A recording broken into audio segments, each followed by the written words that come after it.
2, 1. Hi, I'm Jacob Grant. And I'm Winnie Stone. And this is Come on in, Queens. Queens. Yeah, That's hi. me. I'm a queen. You're a queen. We're a queen. I'm a queen. Finn's a queen. Look at Finley. What a queen.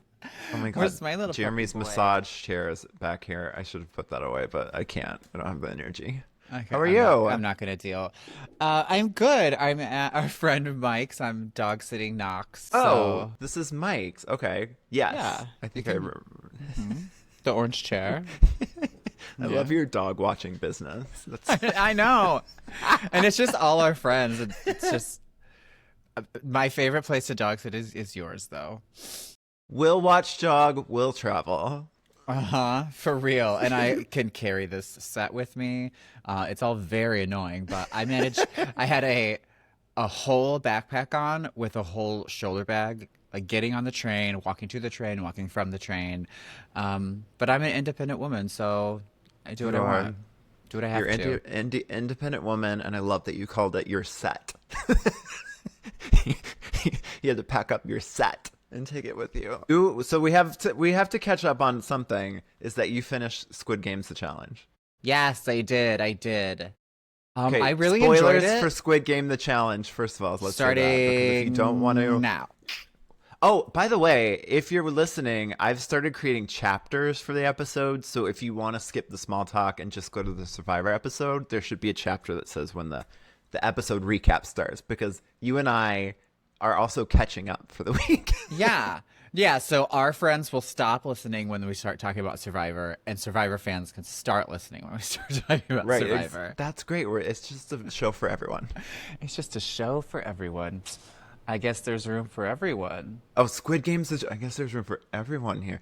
You were talking about Squid Game's the challenge. Yes. Perla, the winner. Yeah. Love the outcome. Couldn't have been a better winner.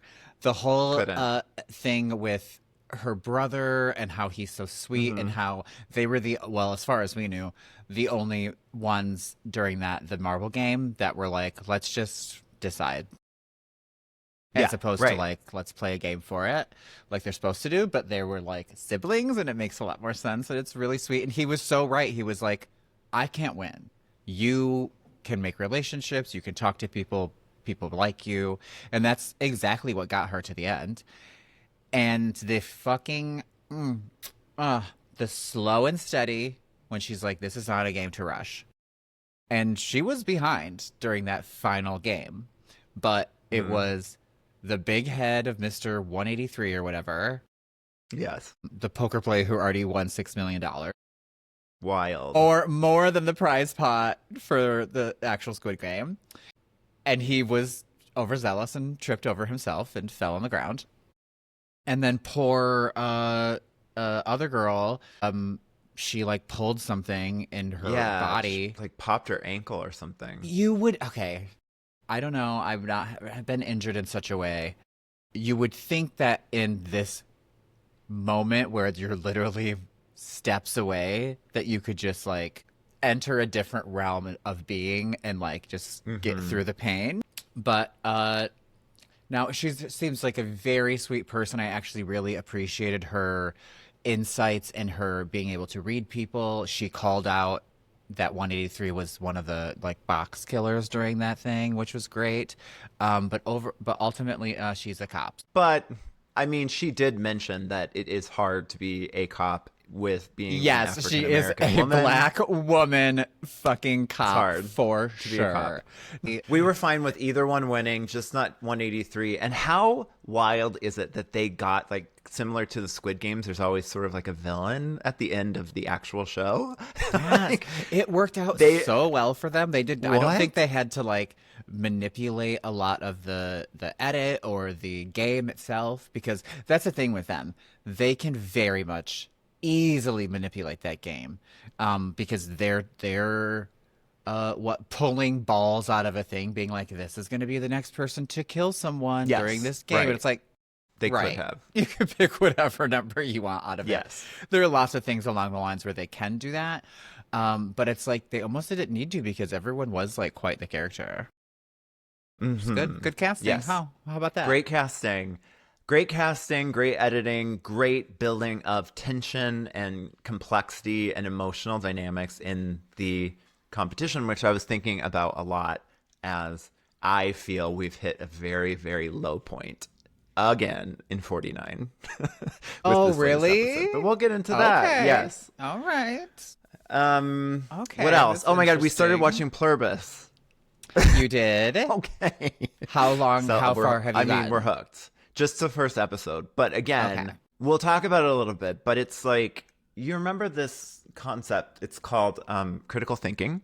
And we used to have it where we would just take in all the facts that are being presented and make our own minds or opinions up about something. That's a great example of like, there's not much information being given, but it's just enough. We have no idea what's going on, but it's enough to hook us. So we're in. I'm interested to see what's going on. I have no idea other than it's post-apocalypse, zombie virus type of thing. Group consciousness is what I'm thinking right now. Yeah. Living organism. Yeah. Just spoilers for episode 1. I did watch Breaking Bad at one point in my life, like early on. Yeah, same creator. Yes. I never watched Better Call Saul, but I know a lot of people really like that. Definitely Breaking Bad, Better Call Saul felt very straight people TV. Yeah. And this, I don't know, doesn't. And it is slow. It is slow. Like an episode will end and you'll be like, huh, but you like enjoyed it. It's very enjoyable, but it is a very like much slower pace, very thinky, but not in like a pretentious way. I really like it. And everybody really likes it. So yeah, we're not the only ones. for We had us. no idea going into it what it was about, but we just knew people Great. had Me neither. recommended it. Me So, neither. great. I rarely I love that. know what things are about. I like to be like going completely blind. Like I said, it's like we don't need that much information. And it can be ambiguous, I think, at first. And we can put the pieces together and sometimes like make incorrect assumptions maybe, but I like that. I'm all for it. What about yes. Yeah, go ahead. Yes. No, just divert my expectate what? Diverting expectations? Yes, that's That, right. Okay, that. Yeah, Do it for me. Do it to me, baby. Do Except it. not always in real life, because sometimes I want things to be a little predictable. yeah. Talking about diverting expectations, I was just gonna say Subverting. We were both wrong. subverting. Who cares? We do words. Subverting, We do a diverting, podcast. subverting expectations. Did you watch Heated Rivalry? This latest episode 3. I only watched the first episode just because I like couldn't stand everyone continuing to talk about it. Yeah, and it got me together. I will continue to watch it. I don't have a lot of time to watch multiple series these days, so I'm always like juggling. And I really wanted to get through Squid Game, and I'm still am finding myself like, oh, I have time to watch TV. Oh, let's watch Squid Game, and it's like, oh, it's over. Yeah, But no, it is so good. The acting is great. Actually, some guy that I don't know popped up on my feed. I have not done Instagram in years and years and years. I have to now because of our podcast. And I also have another gig doing social media management. How did that happen? But he popped up. I liked him. I followed him. And I commented. Basically, he was like saying like the bitching about like, oh no, the actors in my gay show aren't gay. And like we always need to like complain about, I don't know. He's funny. He's very like silly.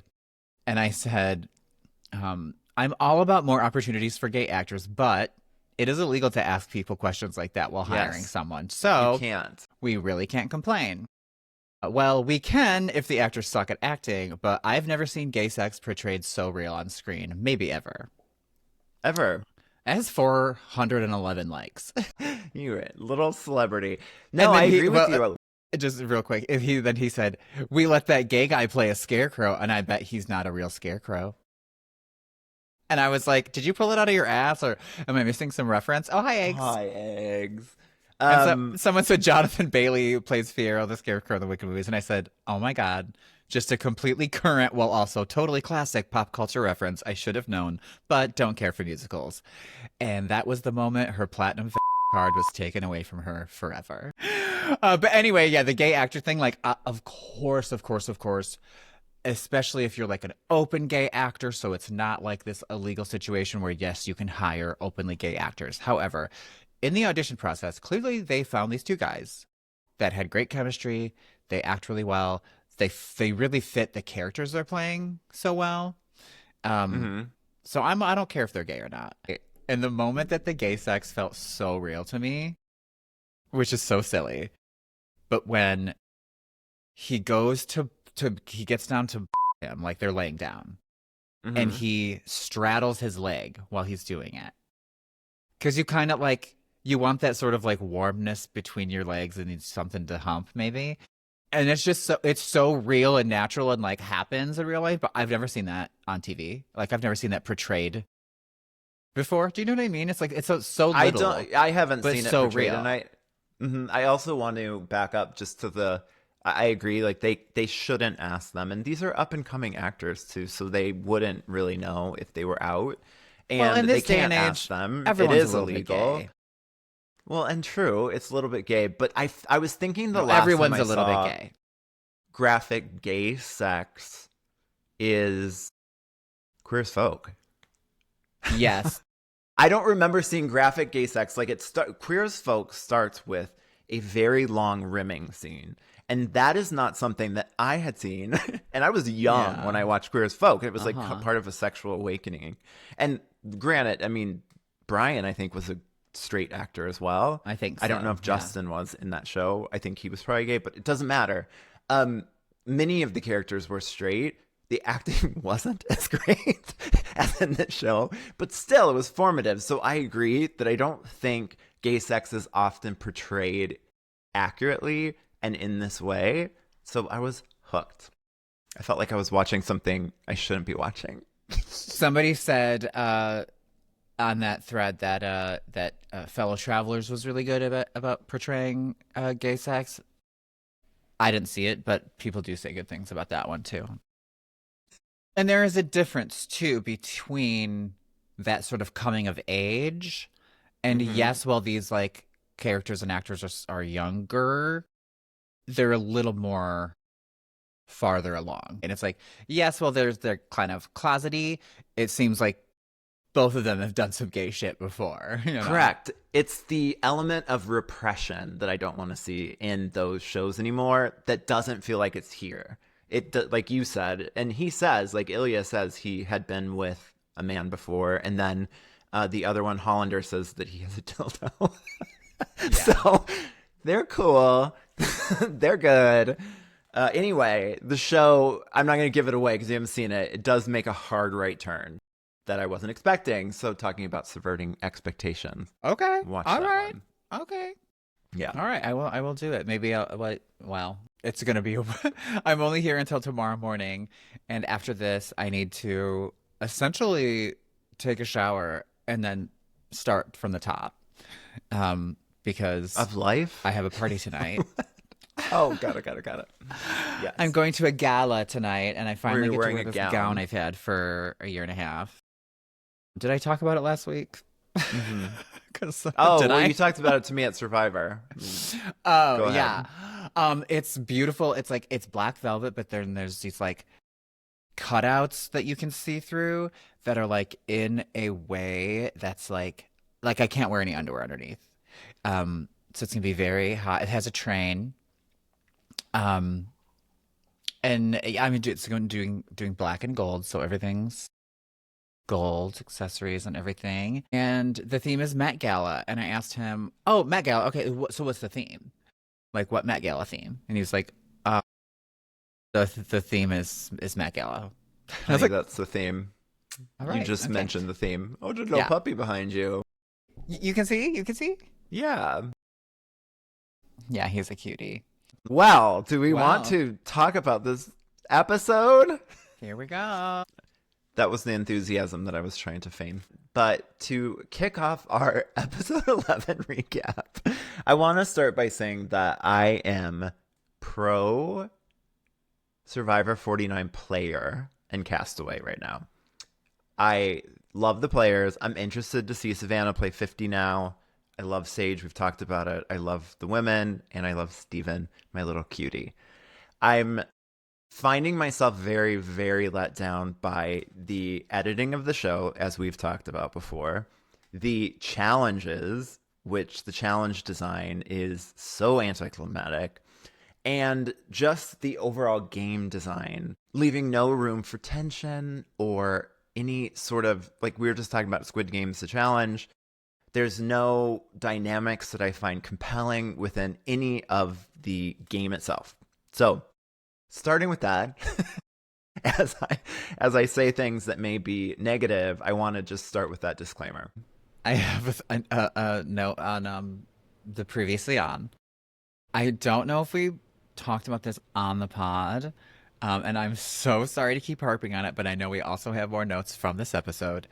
The hits keep coming out of Steven's mouth, and he's the one that came up with the alliance name for him, Sage, and Juwan, which is the Bottoms Up Alliance. Yes, he did come up with that. Well, I guess I didn't remember that it was him specifically, but I do remember the Bottoms Up Alliance, which was hilarious. Well, we've got Christina saying the tribal was insane, and she didn't know what was going on, but she did know that she didn't need to play her idol. Yeah, after the fact, Christina. yes, of course. Yes. And she played it for Steven too, which would have been like a baller move. It's always a baller move if you play it correctly for someone else. Mm-hmm. And listen, we can't fault somebody for playing their idol, because it's like you don't also want to walk out with an idol. That is embarrassing. So playing it, I think, is better than walking off with it in your pocket. Even if it wasn't successful, we see you, Christina. We see you, Christina. I agree with you. Yeah. You put your neck out. Somebody else and played an then, idol. Yeah. Well, when we learn, remember how we were talking about we didn't know why he did that? And you were he like was doing it for the jury. You were like, it would be so like 40 chess if you like said something which was way better than what he said was his plan was to play it in order to scare Christina into playing hers. Yet she jumped the gun and played it before he could, and so he was like, I figured I'd do it anyway. What? And then he was like, basically like, it was masterful, and I'm amazing. I'm just like, what the hell are you talking about? It was stupid. Yeah, I was hoping that it was like more annoying than anything. Was playing it as a fake, but then he was going to tell everybody that his idol was fake the entire time, because right now, for whatever reason, I have a quote from Jeff. Hold on, let me go to this. I have a question, though, because you were saying that, but do we remember how he came across the idol? Because wasn't it kind of something that everyone definitely knows it's a real idol? They could know. I don't recall exactly how he found the idol, though. Yeah. But I have a quote from Popes that I wanted to read. Our idols today are so basic that it is very easy to fake one, Pope said. And that's by design. That's why we make them basic, so that players can create fake ones. So I'm slightly panicking at Tribal Council when Rizzo's doing this, because I want to see it in his hand. I'm looking for a clue whether or not it's fake or real. Do you think that the idols should be so janky that they look fake? First of all, is that additive to the game? So transparent. He didn't even that did not need to be explained to me. The second they started doing that, it was like, oh, they're doing this so that it's easier to make a fake idol. However, the whole beauty of making fake idols was that it had to be so elaborate. You had to find the right pieces and stuff. Sometimes you had to, find the perfect shell in the ocean or something like. It was awesome that way. When you make it easier for it, then it's like, okay. So now they're all keychains? Cool. Yeah. So we were given moments like, it's like, sorry, Yao Man. Sorry that you put all of this effort into making an idol that actually tricks somebody. And then we have the opposite of like, sorry, Ozzy, that you made a fucking stick. Yeah. And that would pass now as an idol. Well, right. Exactly. Exactly.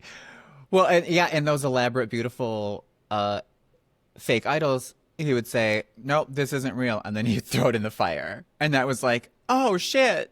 Yeah, so of anyway, course. it's just a decision. It's just reminiscing on better times, per usual. And I guess that, did you see there was a deleted scene where Sophie had gone through Christina's bag and she found the idol, but she also didn't know if it was fake or real because it looked like a friendship bracelet. So I guess there was a deleted scene from last episode. So anyway, all to say that, again, I just think that there are some choices that they're making with the game design that lead to not very compelling outcomes. That's all. That's all. And that Rizzo thought he was a mastermind for doing that stupid move. Yeah, I mean, he keeps on bragging himself up. I don't know if it's a hot take. Are you seeing that people like Rizzo? I'm not seeing either way about him. You're asking as if I smile. As if I go on the any chronically sort of... offline girl. I don't know what anyone's thinking Whatever about that anything. Just said that you just read off a chain that you had texted back and forth on social media. I see maybe 3 or 4 Instagram posts a week, and that's because it's the first thing that pops up when I open the app. And so sometimes I'll be like, oh, what's that? Have I ever scrolled past that? No. Because it will sell me something and I'll buy it.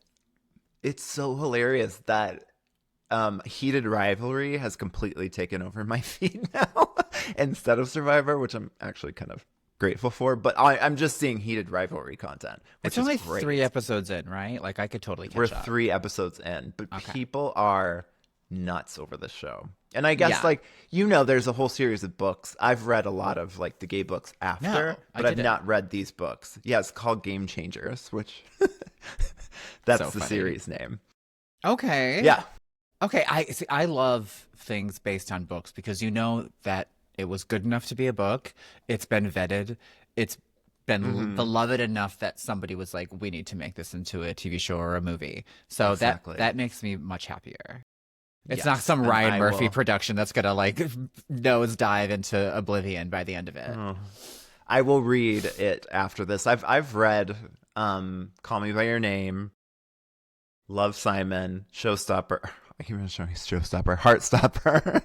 I read them after I see them. I think it's fun to watch and see the differences. I've been told that I should perhaps look into some sort of like romance erotica type stuff now that I've lady brain. I never cared for it before, but maybe I'll get into it now. Well, if you don't have a problem with Armie Hammer, because I know that he became problematic, Armie Hammer reads Call Me By Your Name. And it's fucking graphic. And hearing Armie Hammer read it did things to me that I appreciated. So just putting that out there. Boop. I just booped you on the screen. What were we talking about? I don't know, but Rizzo. Do people know that, or people like him? Because is it a hot take that I don't? I like everybody else. I just don't. I imagine he's quite polarizing. See that, but I don't know. So okay, so we're on the beach in the night vision.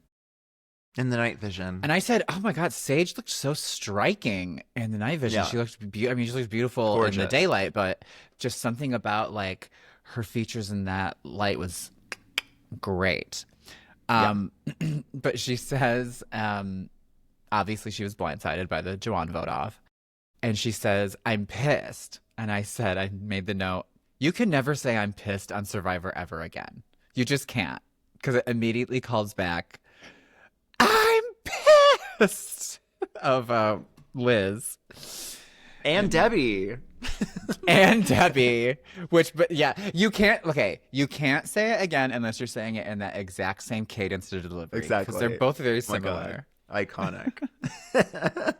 Yeah, and she comes out, Sage, to the beach, I think, with Sophie, and she said, Sophie, you just handed Savannah $1 million. Now, do you think that by this vote, Sage just handed Savannah $1 million as well? Yes. Oh, yeah. It all worked out for our girl. Not for our other girl. I think she just handed Savannah $1 million. Wait, what are you saying about? Okay, let's start all over again. She says to Sophie, Sage says to Sophie, you just handed Savannah $1 million. Because the last vote, they were going to go for Savannah, and then Sophie changed over to Juwan. Yes. Okay. And then in this episode, Sage changes her vote from Savannah to Sophie. For revenge. Yes. For revenge. So perhaps So Sage... did Sage just give Savannah $1 million? That's a good question, but no, because Sage is going to win, so... I know what you're talking. I mean, they're giving winner edit. They are. They sure are. However, Torsnuffer, I think she's coming up as the dark horse. I think she might swoop right in for the win because it might be one of those cases where the jury is so maybe split or just like it might be more so a vote against someone. You know, like let's just give it to Sophie B because she's been nothing but great, but also played like somewhat of a strategic game. She had this secret thing that she never told anybody and blah, blah, blah. Like she definitely already has a good resume to win, but also it also could just be like one of those like, we like her the most and she didn't fuck us. Mm-hmm. As opposed to maybe she didn't play like a better, biggest, most craziest game, but it doesn't matter. The winner of Survivor deserves to be the winner of Survivor no matter what reason. Right.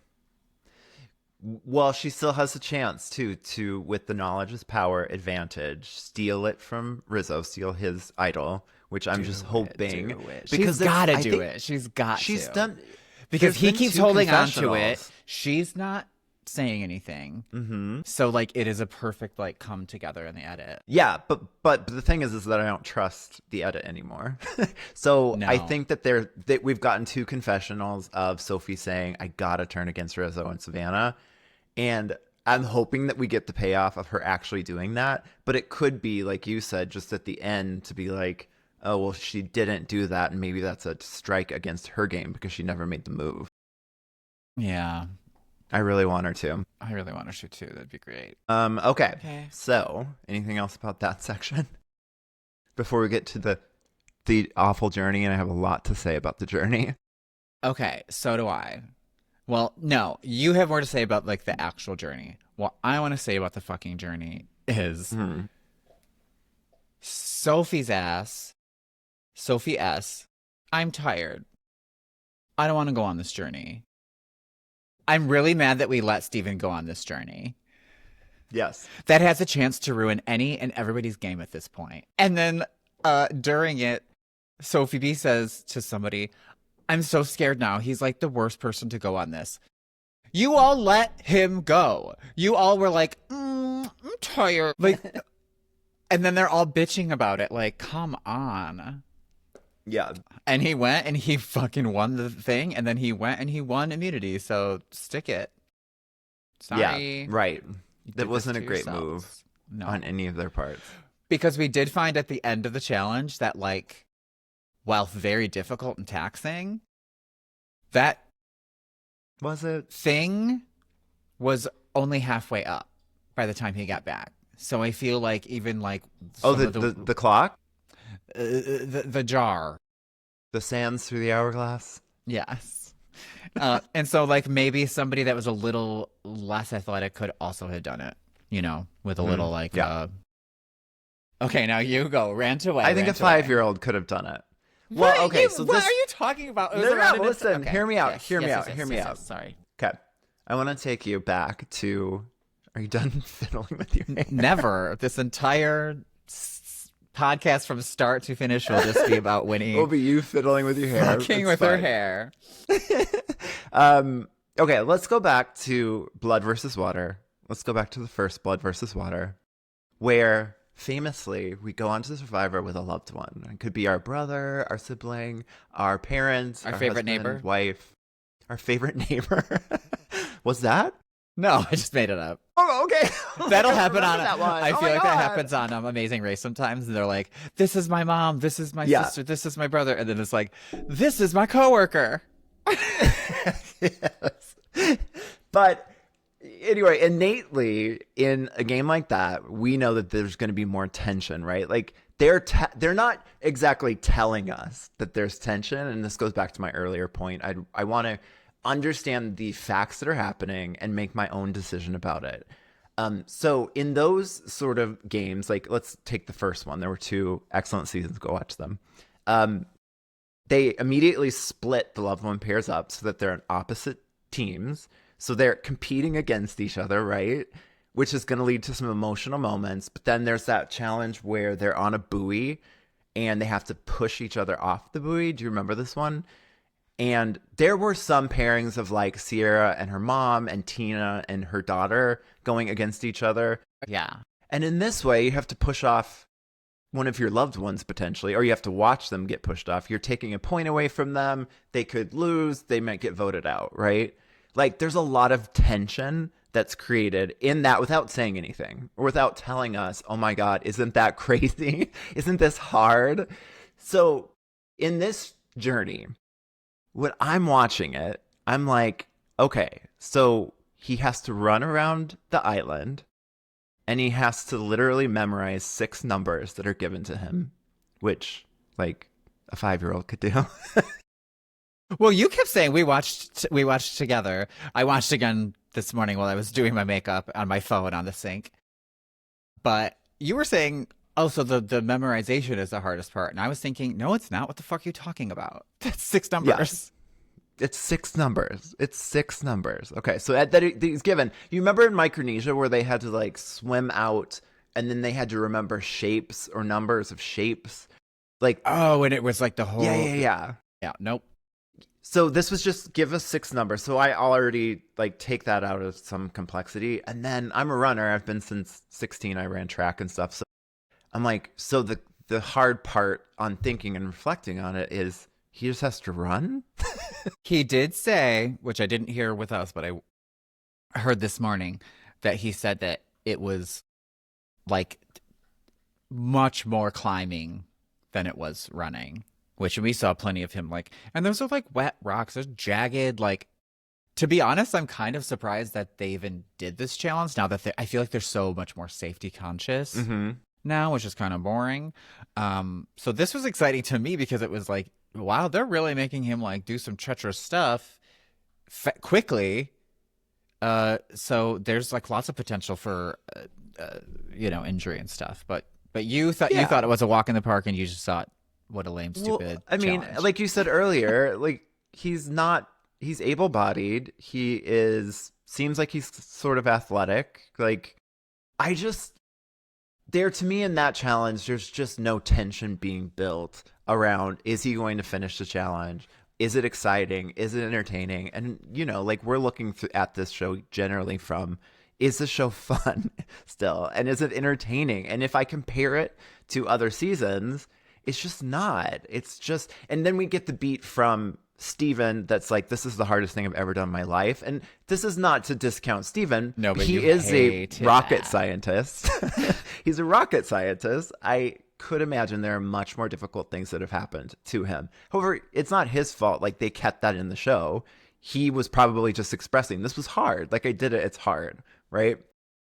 I just think that between this and the immunity challenge, which we'll talk about later, it's just a snooze. That's my rant.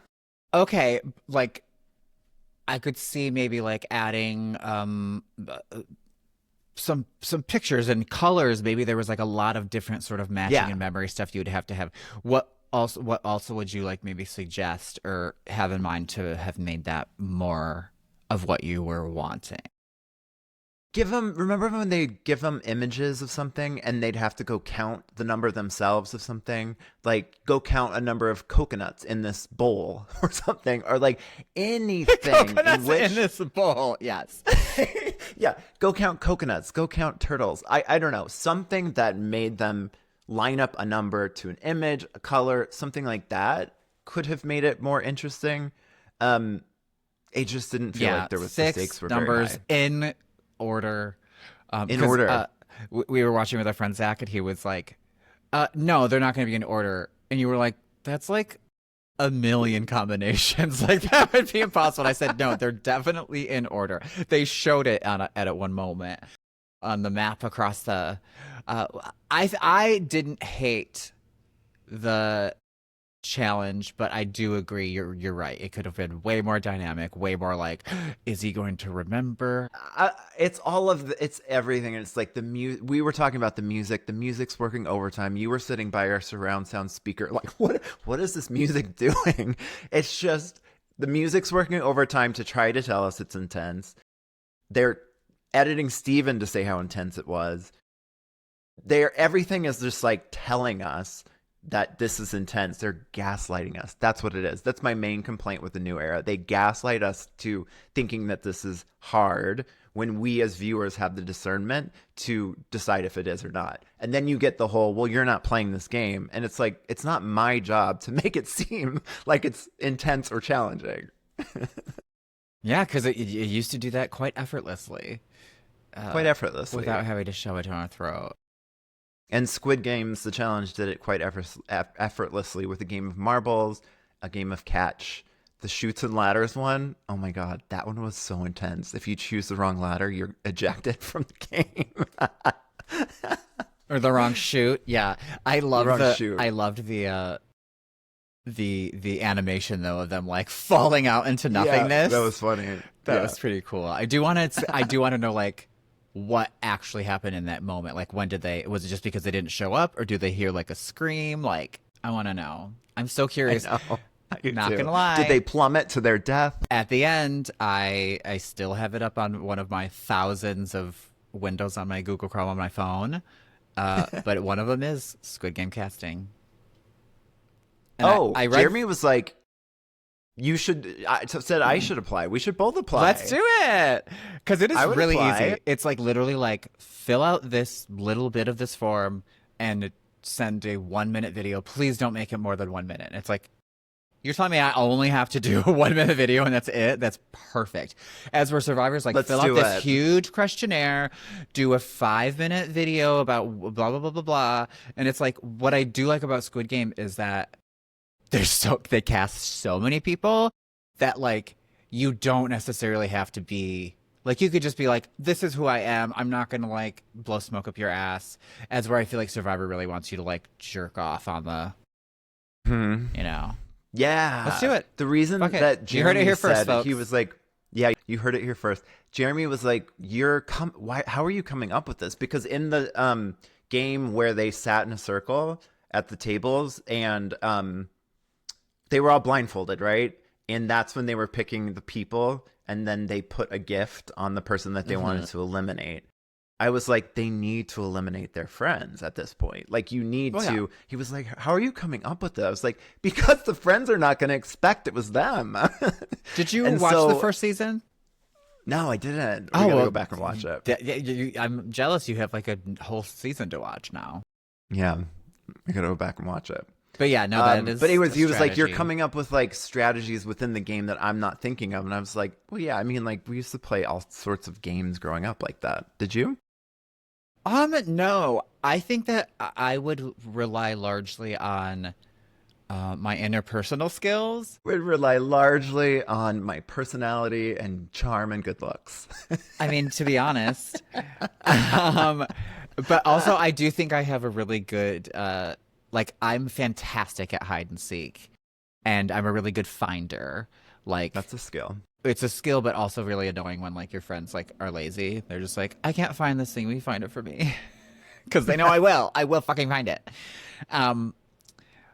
The only thing that about being on Squid Game is that I kept looking and watching to stay true to the series. And to the sort of prison-esque vibe, I don't think they let anybody wear makeup. And that would really upset me. They don't? However, because I am so resourceful and amazing, I would get some sort of crazy stain happening. Like, I would make sure that I looked the most made up I possibly could without a stitch of makeup on my face. I do that for Survivor, too. You're going to be like Sue putting soot on your face in the challenges so that you looks like you have contour. It would just be a bunch of fucking like demi-permanent whatever the fuck I could come up with. Because I kind of already like to do that. You go. Like, I do like lash lifts and stuff, right? Because I do want to like look as good as possible just stepping out of the shower. But Yeah, no, that was like definitely like a thing for me, which like in before times I was like I could never do Big Brother because they purposely humiliate them and they'll put them in like skin tight spandex bodysuit in the first episode, and it's just like we don't need to do that here. We don't need to do that. But now, go for it. And you have it in as a trans person because that final season of the final 2 seasons of Squid Games had a trans person in right in the top there. And I can shoot AK-47s too. I can't. Maybe don't get that in there. maybe bleep that out. Ooh. Wow. Maybe. It seems like we'd rather talk about other things than Survivor. But anyway, Steven, you've done harder things. You've probably sat on harder things. Do you think he has a hairy ass? Or do you think it's smooth? I think it's fuzzy, just like his little smattering of chest hair. I want him to... Anyway, getting back to Survivor! Okay, let's see. We've got... Oh my God, I wrote this down. It was so funny because Rizzo in a confessional said he was from New York City and Jeremy goes, bitch, you're from Yonkers.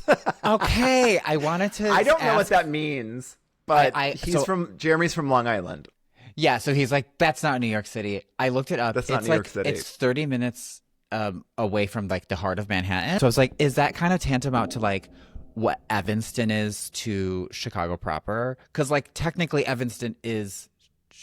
No, it's not. No, it's not. It's Evanston. Evanston's not Chicago. Okay, but like... Yeah, Evanston's Evanston. Like when I lived in like North Hollywood, it was like North Hollywood, Los Angeles, California. Do you know what I mean? That's how it would be written. Yeah. Well, there's neighborhoods in Chicago that we would say are neighborhoods in Chicago, like Humboldt Park. That's kind of far out of Chicago, but that's Chicago. But Yonkers is not New York City, was his point. Yes, I'm going to believe the New Yorker. I think so. Let's believe him. He's from Long Island. Okay, so when he comes back, Steven tells mostly the truth, but not really the full truth. He tells the truth about the challenge, but he doesn't tell the advantage that he got. And Rizzo takes a wild guess that it's a steal a vote when it actually is a block a vote. It is not a wild guess. He is 100% crystal clear, yes. Absolute on it. 100% clairvoyant Rizzo. And it's such a young thing to do to like not think ahead and be like, if I'm wrong on this, and I'm saying all this no, he's just like, no. Yeah. He even says it to Steven. No, I know what you have. Don't worry. I know what you have. Yeah. But Zach in the room had to explain to me that a steal a vote is more powerful than a block a vote because steal a vote, he gets to use that vote, whereas block a vote, it's just the person doesn't get to vote. So It's not that great of advantage for having to climb over rocks, slippery rocks, as you said. Yeah. No, yeah, it's not, but I can't decide if it was good that he told them all the truth and then just said, yep, and I got an advantage, because it definitely did make Rizzo sweat and all that, which is a good thing. But at the same time, I don't know, do you benefit more from being like, yeah, no, but I lost the thing, so I didn't get an advantage, but I also didn't lose my vote, so... Or is it advantageous to say you lost your vote? Because then you can sort of plan around that, because the plan around the people thinking that you lost your vote. I don't know. Yeah, I think that any of those things, we'll see. We don't know if it's going to pan out, but I think that in the new era, they just tend to share everything with each other, which we haven't loved, but I don't know. It's sort of like the money within the game. It's the currency, is that I have an advantage. Don't you trust me now? It's almost as if knowledge is power. Yeah. Do you see this dog? We can't talk to you right now. Oh my God. Okay, I don't want to. We're not giving any time to Steven impersonating Jeff. Let's go to the immunity challenge. Again, I have a little bit of a rant with this one because the whole tension of this challenge, and we see it in the domino challenge where they have to step over the frame that could knock their dominoes over. In the card palace or whatever, the card stacking challenge where they could stack the cards way up. We see it in the regular version of this challenge where they have to go back and forth. The tension of this challenge is that anybody could fall at any point. And so the person who falls, now that next person is winning. So none of that was here because the way that they designed the challenge and tested the challenge out, it was easier than the previous forms of this challenge. Yeah, I think only over the course of it, 2 people, maybe Nobody 3 people fell. fell. 1 person fell. Sophie fell once. But if that was that the only one? All right. Wow. I think so. Wow. So again, what a fucking bogus letdown of a challenge. Yeah, and just a bad decision to like change it up when they had to have tested that and known it was easier. And I get the fact that they don't want to sit out there for 12 hours for somebody holding their arm up, but there's ways again to make it a little bit more. I don't think that the not rotating version of this challenge was lasting that long that they had to like create an easier version. It just had a learning curve in which if you until you get the learning curve, you dropped several times, and so then it just made for a little bit more like, oh my god, who's gonna win? Who's gonna win? Well, and this one was like Steven's clear. Tower was literally like this. It like was like concave, and it still works. So it's like clearly this is an easier form of this challenge. Yes, and the dream team should have caught that. Steven wins. Is that what they're called? Yeah, the people that are just there to test the games, they're called the dream team. Not much of a dream team. Well, it's the game makers that actually, that's their fault, which I'm choosing to call them the game makers because I love Hunger Games. And then, I shouldn't even ask you if you saw this because I saw online that Jeff wants viewers now to help design the challenge. Just because that one little boy made a challenge at one time? Right. Yeah. Like, they're getting Wait, lazy. what is he saying? What? Yeah, they're outsourcing game design? They're outsourcing game design now. Mm-hmm. Okay, so we had some other observations, but Steven wins, so that plan is out the window. And now it, to me, would be the perfect time to turn on Savannah, although I'm actually in for Savannah now. It would have been the perfect time. She didn't win immunity. She's won 2. And instead, they get this whole majority thing going for Sophie Yellow, Sophie Purple. I think it was the good call because she did just like openly, blatantly turn on. She just made herself out to be like she's a loose cannon. She'll go anywhere, and she has never been on the wrong side of the vote because she's willing to go anywhere. So better the devil you know. You know, like let's keep Savannah around because we know who she's probably going to be working with. At one point, Rizzo said, "It's going to be Yunnan." Yunnan. I don't know. He just says things with such aplomb. He just says things with his whole chest, and you're like, "What the fuck are you talking about?" It's going to be Yunnan. Oh my god. Oh my, there was another comment about Steven saying you have to be fluid and you have to be flexible. I said, stop, pause. Jacob, put that in your notes. In my notes. He could not be dropping more gay innuendos. Does he know what he's doing? He's no, I think it's subconscious. At one point, Yellow Sophie is just fully eating off the axe. Just the She's eating huge off the axe is like coming up to her mouth. She's like, like it's a fork. That. It was great. These are the things we noticed. Like we noticed how dirty Rizzo's nails were.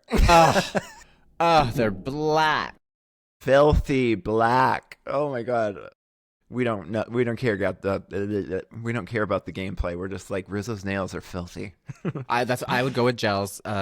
Yellow Sophie has the right idea, and everyone that came before her. Like I don't want. Yeah, great idea. I don't want to see the dirt under there because it's gonna be there. But his are just happen to be the last fucking 26 days, right? Black. Yeah. Yeah. Oh yeah. Okay, so all the black jury members come in.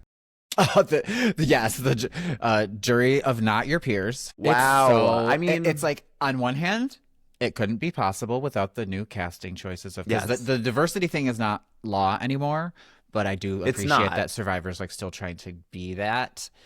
But it is, it's so on one hand, in the past that wouldn't have even been possible. But on the other hand, it's a jury of nothing but black people, and that is okay. Yeah, okay, it's hard to watch. Yeah.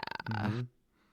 And, how much of that is unconscious bias, we don't know. Like, and that's where I saw an excerpt interview with Juwan saying he had to get therapy after that, because I'm sure seeing that as a black man and seeing all of your peers getting voted out like that in succession has to do something to your head. You're like, why is this happening?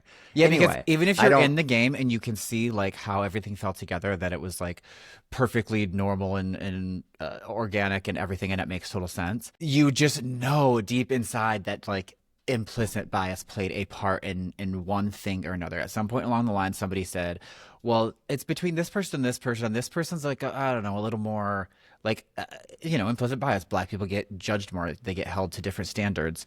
And it's just like, that played a part in it. And so there's like really no way around it. Like, no, you built a black jury, and that sucks.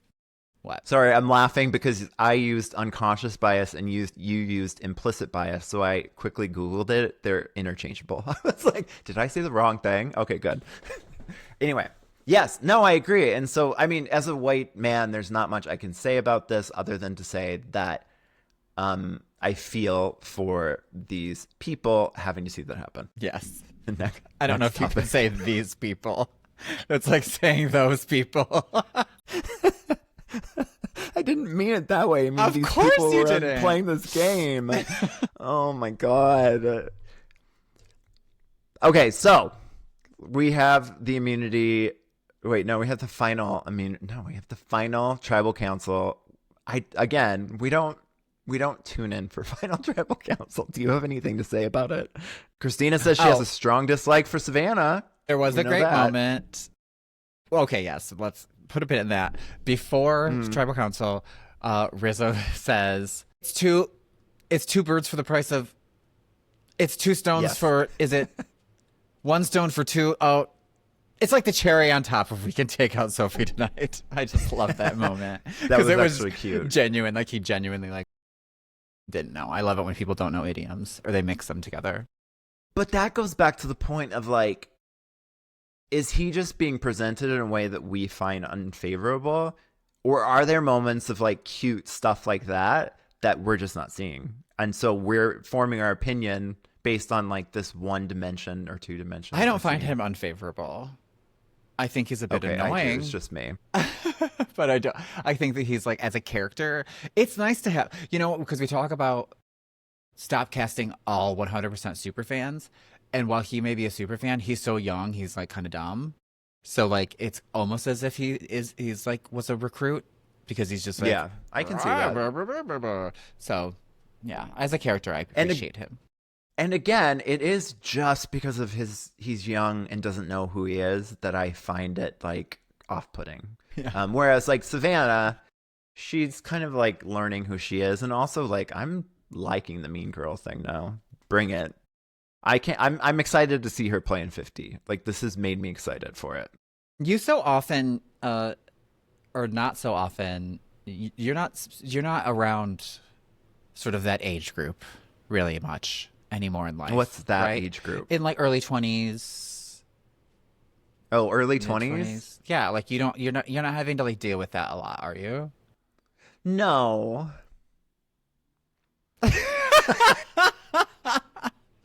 What's that smile for? Well, no, I mean, you have a fair assessment that I am not super familiar with Gen Z / Gen Alpha because I don't have a ton of people in my life that are those. However, Spotify Wrapped told me that I have the listening taste of a 20-year-old. So I feel like I keep up with pop culture. Yes. I am very versed and well-read on things, so I know what's going on. I know what the slang things are to say. I just wish that people would get to a point, and this is a journey on itself, where they are being more authentic, that they're able to sort of like zone on who they are and show that, instead of a perception that they want to put out into the world that is not themselves. Yeah, no fakies. But my who didn't Spotify, do that when they were 20? My Spotify age is 16. Because I'm just a little younger girl. Than you. Which is that our age gap in real life too? 16 to Maybe. 20? You're an elder millennial. Yeah. I mean, I will die on a cross that I'm an elder millennial. If people try to call me Gen X, I will say no and punch them in the face. I won't punch them in the face. It would be so weird for you to be considered Gen X. I don't identify with Gen X, although I have seen this comic who mentioned drinking out of the garden hose. And she says the reason we drank out of the garden hose is because our parents didn't let us in the house. Yes. Oh, yeah. You stay outside until those streetlights come on. Yeah, you stayed outside until the street, and there would be an announcement on the news that said, it's 10 p.m. Do you know where your children are?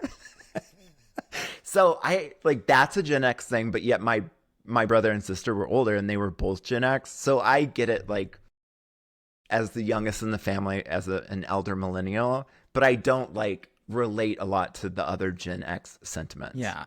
Well, I know for a fact that I actually am an elder millennial, but, like, if I'm an elder millennial, you're really stretching it, boo-boo. Shut up.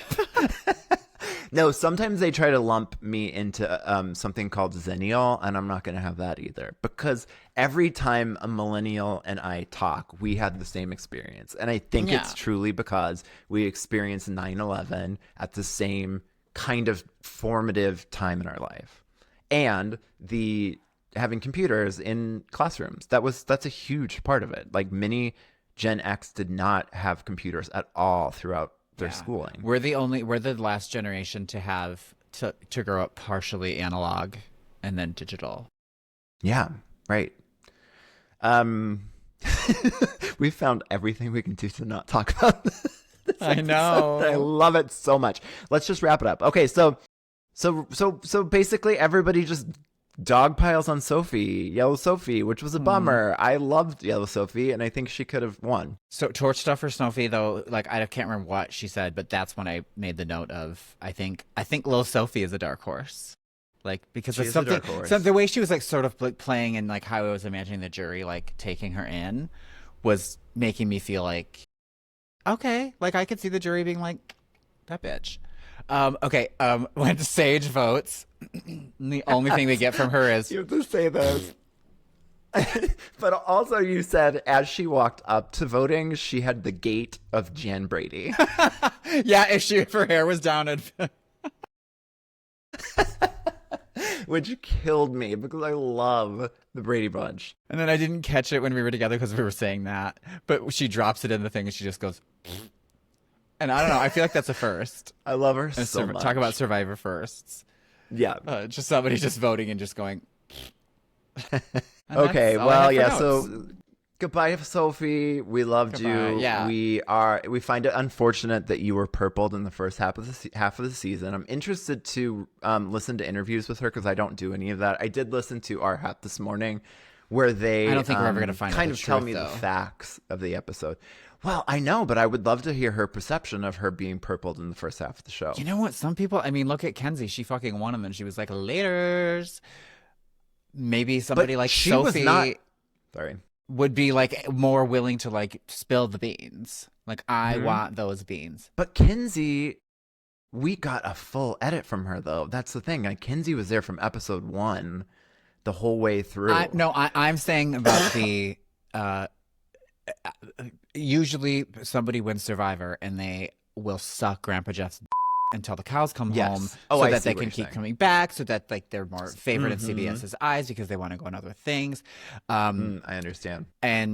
But like somebody like Kenzie, who was a winner and had a great edit, was still kind of like, all right, thank you, thank you, I'm out. She's a queen, total queen. And so I'm saying maybe somebody like Sophie, who is so outspoken, we're seeing like her personality shine outside of the show. She might be like, I don't give a fuck. I'm going to say whatever happened. Yeah, we were cheating. Yeah. We were cheating in pre-Ponderosa because everybody else was. So we weren't going to let that have an advantage and just like be like a goody two-shoes. No, I was going to cheat too. But I just, hope that and now that we know more of who they are, she would be the one that was a little more like blatant and outspoken and like ballsy about it. And that would piss Grandpa Jeff off. Purple that bitch, he would say. Purple, yellow, Sophie. And they did, but they already did, so there must have been something there. Should we mention that we did ask Kinsey to be on the podcast, and she's such a queen that she responded right away, and she was like, I love you too, and your dreams are coming true, and we love you for that, but I will not go on a Survivor podcast. She said if ever. I never speak of Survivor again, it would be too soon. And we said, oh my God. We said, we And get you, girl. We barely want to talk about Survivor.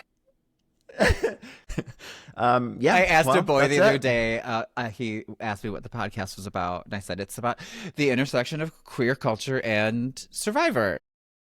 And he's like, oh, Survivor. And I was like, are you even old enough? Like, I mean, do you know about Survivor? And he was like, I've seen a few seasons. I know about immunity idols.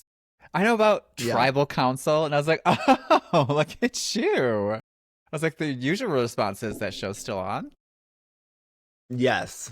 I think that though, since Netflix bought a few of the seasons and put it on, like a lot more people do know about it. But it's just like, who would, oh, they're here to film, so I gotta go. But who would have thought that a show 20 seasons in would have the best, can you think of another show 20 seasons in that you're like, that's the best season ever? The only one I can think of that's still on that long is Grey's Anatomy. And that's definitely, I can't imagine best seasons are happening on Grey's anymore. Well, everyone, here's my abrupt cutoff. You love it when I do that. They're here to film the final churro. So we want to say we love you. Thank you for tuning in. Please follow us on socials. Give follow, us some subscribe. Love on Spotify. Please. Okay. I'm getting a lot of people commenting on the stories that just go directly to like our like messages, and I'm just like, could you go comment that on the reel, because that's a really great insight, and like we're not getting like any comments and conversations going. Do they? No, but like let me urge you to do that, engage, comment in the public forum to encourage others to do that. Tell us how wrong we are and that you love season 49. It's the best season of Survivor you've ever watched. Please tell us. No. Tell us if it's not. We love you. Oh my God. Tell us you hate our voices and you can't stand Winnie playing with her hair. Or me having my pit stains. All right. Well, have a good day, and we will talk to you soon. Love you. Okay. Bye. Bye.